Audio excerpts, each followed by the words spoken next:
Congressman PM Vargas. You have 10 minutes. Thank you, Mr. Chair. Good afternoon, everyone. Ms. Rose Nonolin, ano pong kabuhayan o trabaho ninyo ngayon? Ngayon po, sa line pa rin po ako ng pagninegosyo. At the same Businesswoman time po, kumakandidato po ako sa Distrito 5 ng Quezon City. Okay. Apo. What would some consider as a businesswoman? Kasi ang pagkakaalam ko, marami kang na-establish na korporasyon. At kahit nagkukwento ka sa distrito na isa kang businesswoman, di ba? Na naging successful. Gaano karami yung mga nagawa mong korporasyon at ano yung nature ng mga negosyo po ninyo? Mr. Chair, kung mga company lang po na na-establish, mayroon po. Marami. Sabi nyo nga po, marami. Pero Mr. Chair, ang iba po doon ay hindi naman productive, hindi nagpo-prosper. Alam po natin yan bilang negosyante na hindi lahat po na tinatayo nating negosyo ay magpo-prosper. Mayroon po kaming real estate po.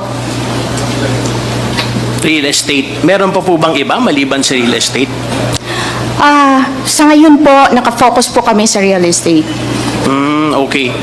So ano po yung mga klase ng korporasyon ninyo maliban? Meron bang maliban sa real estate o purely real estate po ba? May mga for rent and sale po kami na warehouses.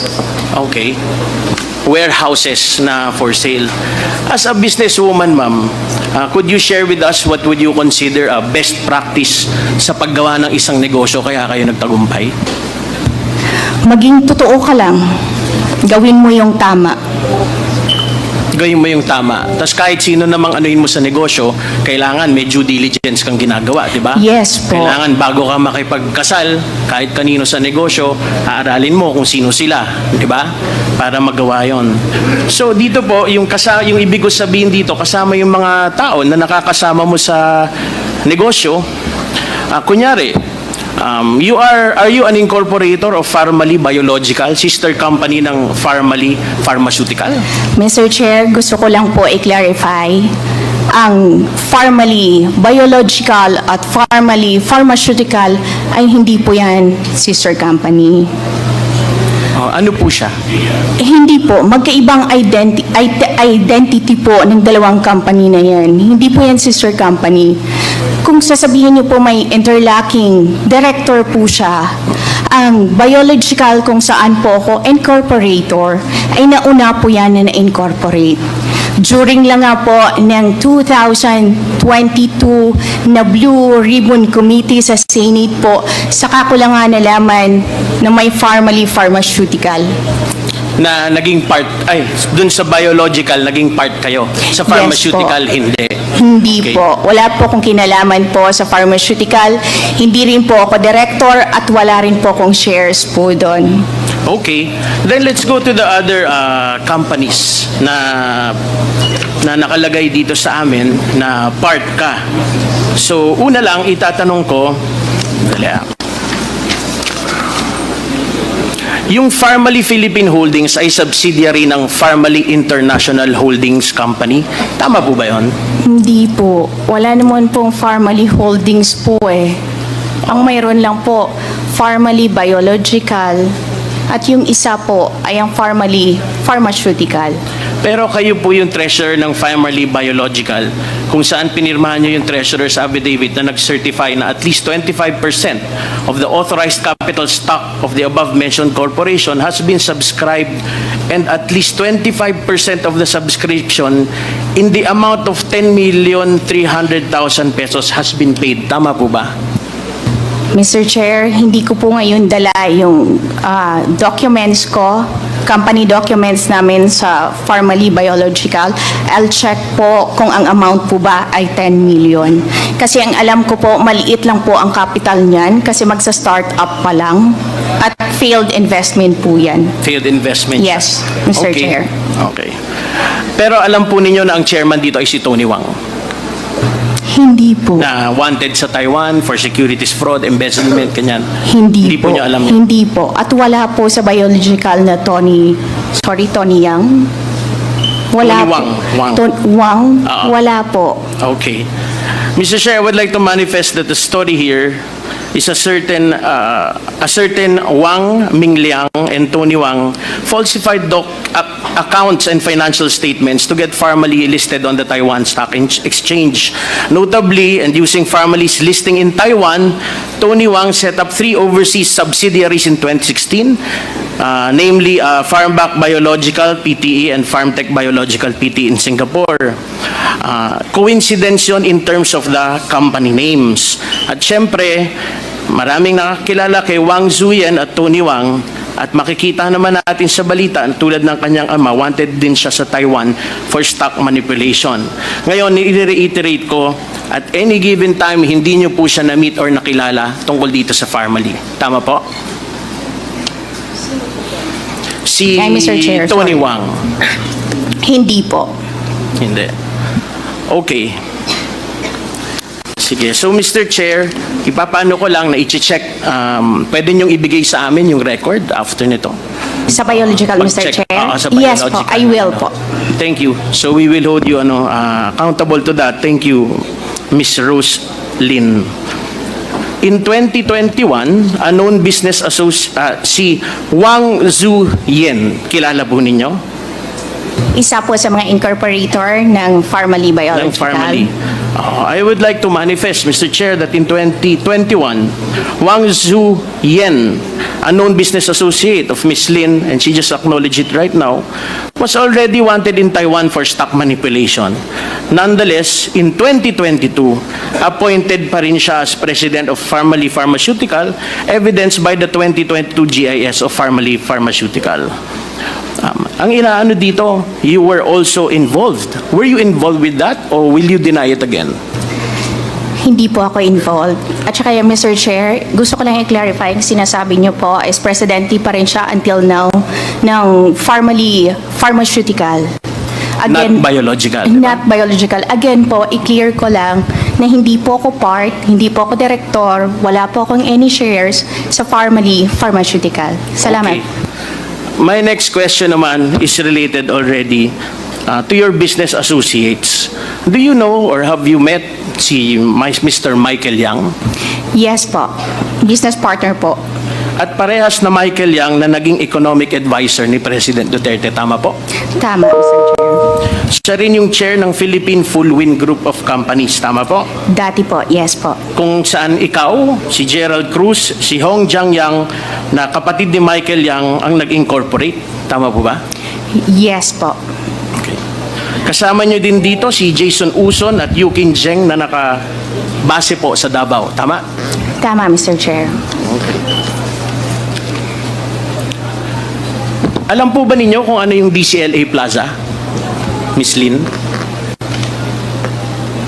Ang alam ko po, DCLA Plaza is mall po yan eh. Mall po. Yes po, Mall po Mr. siya. Chair. Nakapunta na po ba kayo doon? Nakapunta po ko once. Once, okay. Ayon po kasi kay Arturo Lascanas, madami daw reports na maraming shabu dealer na nag-operate sa lugar na yon at kung saan nakakakita daw ng mga courier na papasok-pasok at lalabas sa DLCA Plaza. Ngayon, kung ganitong mga business, kung kayo po yon bilang isang businesswoman, mag-invest ba kayo doon? Kung may alam kayong mga gano'n na reports. Mr. Chair, kung alam po ko lang po na may mga reports na ganyan, of course, being a businesswoman, hindi ka po mag-i-invest. Okay. Pero malaki yung involvement ng mga kanegosyo mo dito, Miss Witness. And in fact, itong si Michael Yang at si Hong Jiang Yang ay incorporators ng DCLA Plaza. So andito yun niya, kasama yung amended articles of incorporation ng DC Plaza. At itong mga kasosyo mo din na sila Jason Uson, Yukin Zheng, Hong Ming Yang ay na-involved din sa DCLA Plaza sa pamamagitan ng pag-subscribe sa increase ng capital stock nito. Kumbaga dumagdag pa sila ng puhunan nila dito. Aware po ba kayo dito, Miss Lin? Mr. Chair, hindi po ako part ng DCLA. So kung ano man po yung gawain nila sa DCLA, ay hindi ko po alam. No, kaya ako pinapapaliwanag sa inyo kung ano yung best practices ninyo, kung bakit kayo naging successful na negosyante, di ba, is kung paano yung due diligence process ninyo. Di ba? Yeah. And ang akin kasi, sa amin dito, karamihan na nagnenegosyo dito, Kung hindi maganda yung reputasyon, kadalasan hindi mo talaga itutuloy yung mga katransaksyon mo. Ngayon, ang next question ko po, shareholder po din ba kayo ng Paili Estate? Or Paili ba o Paili? Mr. Chair, Paili po. Ano po? Paili. Paili. Okay, so Paili Estate. Tama po ba shareholder po kayo? Yes po, Mr. Chair, tama po. At kilala po ito dati bilang Paili Holdings Corporation. Kung saan incorporator kayo, in short, may-ari kayo. Owner? Tama po, may shares po kami. Okay. At si Michael Yang din po ay konektado dito dahil incorporator siya ng Paili. Tama po? Pati ang kapatid niya na si Hong Ming Yan. Yes, Mr. Chair. Okay. Thank you. Mr. Chair, kung mapapansin din po ninyo, and Miss Witness, na ang shareholders ng Paili Holdings ay kaparehas din ng iba pang mga individual at kumpanya na pinag-uusapan po natin kanina. Pwede ko ba itanong, sino po, Mr. Chair, Madam Witness, sino si Ami Nono Clokingan? Si Ami Nuno Clukingan ay isa po sa kamag-anak ko. At Nono po ang common na pangalan ninyo? Siya Tama po po. ba ay kapatid ninyo, pinsan, pamangkin? Kamag-anak ko po siya, pamangkin ko po. Pamangkin. Okay, so anak po ng kapatid ninyo. Okay, I would like, at this point, Mr. Chair, I would like to manifest that the Filipino stockholders of Paili Holdings subscribed only to 100 pesos each for their share. Meanwhile, the Chinese nationals, namely Wei Sonlin, Hong Ming Yang, along with DCLA Plaza, Yangtze Group, and XRL Holdings Corporations, where Michael Yang is also involved, are virtually in control of the said corporation, which seems to be a trend among these corporations. Ma'am Witness, itatanong ko kayo ngayon, incorporator din po ba kayo ng XRL Holdings Corporation? Yes po, Mr. Chair. At ano po yung negosyong ito? Ano yung background niya in one sentence? Ano yung ginagawa niya? Holdings po. Holdings lang siya ng anong klase yung mga kumpanya? Magiging holdings po siya ng mga company po dapat namin. Okay. Personal companies po. Okay. So investment and purchase of real and personal property base sa AOI niya. Ngayon, kailangan nito mag-comply sa nationality requirements na nakasaad sa Constitution natin dahil siya ay nasa ilalim ng Republika ng Pilipinas. Tama po? Tama po. At Mr. Chair, 60-40 po yan. Yes. Na-comply po yan. Comply. Pero Miss Witness, ayon sa Articles of Incorporation, ang ibang incorporators nito ay mga kamag-anak po ninyo. Tama po? Yes po, kasi family corporation po yan, Mr. Chair. Si Rovic Nono Alcon po ay kaano-ano po ninyo? Pamangkin po. Pamangkin din. Ilang taon na po siya? Siya po ay nasa 29 years old. 29. Okay. Si Ami Nono Clokingan ay pamangkin nyo din. Ilang taon na po si Ami? 28 years old, Mr. Chair. Napakaswerte. Napakaswerte naman nila na magkaroon sila ng korporasyon na ganito. Sino naman po si Phoebe o Febe Nono Alcon? Pamangkin ko, Mr. Chair. Ilang taon naman po si Phoebe? 25 years old kung hindi ako nagkakamali. 25 years old. Okay. Tapos po, nakita ko po dito na si Ami Nono Clokingan ay nakatira sa Avocado Street, Dasmariñas, City of Makati. Tama po ba?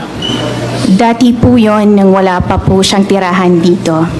Na nakikitira po siya sa inyo? Nakikitira Tama po. Ito po ba yung bahay na nirerentahan ninyo o pagmamag-ari po ninyo? Hindi po namin pagmamayari. At hindi rin po kami ang nagre-renta po dyan. Kanino pong bahay kaya ito? I'm not sure po kung kanino nakapangalan pero ang alam ko po sa company po yan. Okay. Pero paano nyo po napagdesisyonan bilang isang pamilya na kayong mag-asawa, puro pamangkin, di ba, ng kapatid po ninyo, ay mag-establish ng korporasyon? Mr. Chair, company corporation, so mas nararapat po na, na mga incorporators po ay pamilya. Yes. Pero hindi nyo po naisama yung mga kapatid ninyo, inuna nyo yung mga mas bata. Tama po? Mr. Chair, mas gusto kasi ng mga nanay nila o ng mga kapatid ko na yung mga anak nila ang isali po namin, hindi po sila. Okay, pero gayon pa man, hindi ganun kalaki ang role ng ibang miyembro ng pamilya kung ikukumpara sa role ninyo ni Wei Xianlin. Tama po ba? Tama, Mr. Chair. Okay. In fact, si Rovic, si Ami at si Phoebe ay nominal shares lang ng XRL Holdings. Tama po? Pangkumpleto ng korporasyon, di ba? Tama po. At kayong mag-asawa po talaga ang majority shareholders ng XRL kung saan ikaw ang 60%, samantalang remaining 40 ay nakapangalan na sa asawa po ninyo. Tama? Tama, Mr. Chair, because it's a company corporation. So effectively po ang XRL Holdings ay kontrolado ninyong mag-asawa. Tama po. Pero hindi ba sinabi mo nung nag-appear ka sa Senado noong 2022 na wala ka ring masyadong alam sa negosyo at ang asawa mo talaga ang nagpapatakbo ng operasyon? Tama po? Mr. Chair, ang XRL po ay ngayon lang po yan. Hindi po, nung humarap po ko sa Senate, wala pa pong XRL company. Paano po yung setup na nagtayo po yung asawa kayo ng maraming negosyo? Kasi ano po yung bago kayo naging negosyante, ano po yung trabaho ninyo? Ako po, bago po ako nagpakasal sa asawa ko at naging negosyante, nagtatrabaho po ako sa hotel, gaya nga po ng sinabi ko kanina. At sa hotel niyo po ba, sa pagtatrabaho ninyo, nakuha yung unang puhunan ninyo para maging negosyante?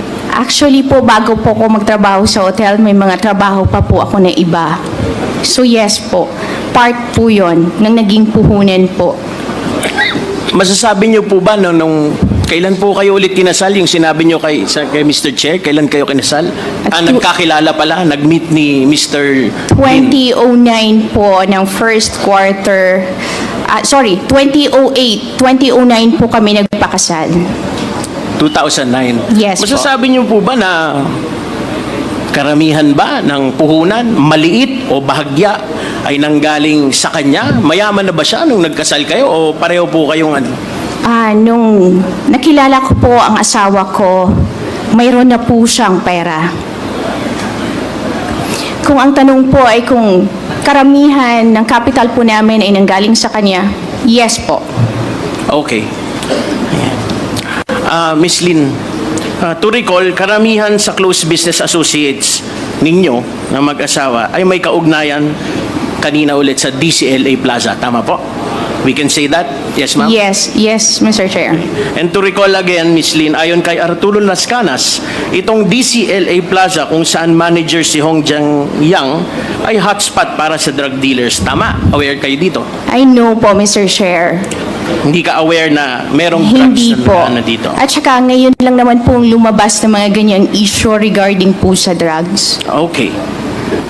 Ang Piley Estate naman po ang nagmamay-ari ng Clark Majestic World na matatagpuan sa Prince Balagtas Avenue sa Clark Freeport Zone. Tama po ba? Yes, Mr. Chair.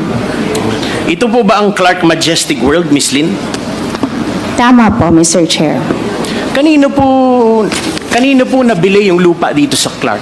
Sino Mr. po Chair. nag-facilitate? Would you know? Sorry, Mr. Chair. Mr. Chair, ang mga lupa sa Clark ay hindi po pwedeng bilhin. Yung lease. Sino Lease po lang po. ng lease? I'm not sure po kung sino yung naging broker po doon, pero ang alam ko po ay dumadaan po yon sa DCDA kung hindi po ako nagkakamali. Yung agency po na in charge po doon sa mga paupa sa lupa sa Clark, Mr. Chair. Opo. Involved po ba kayo sa operations ng Clark Majestic World? Mr. Chair, sa operation po, hindi po. Saan po kayo involved dito? Involved po ako sa back office po. Ibig sabihin, mga nag-aayos po ng mga documents at nagsisituate na mga permits po, ang mga taxes po ay kumpleto at nababayaran. Ilang percent po nito ang pagmamayari ninyo? Congressman Vargas, kindly wrap up. Thank you. Yes, Mr. Chair. I have 3 more questions lang, Mr. Chair. Okay, yes. If you wish to ask more questions later on, you can do so because we will have another round.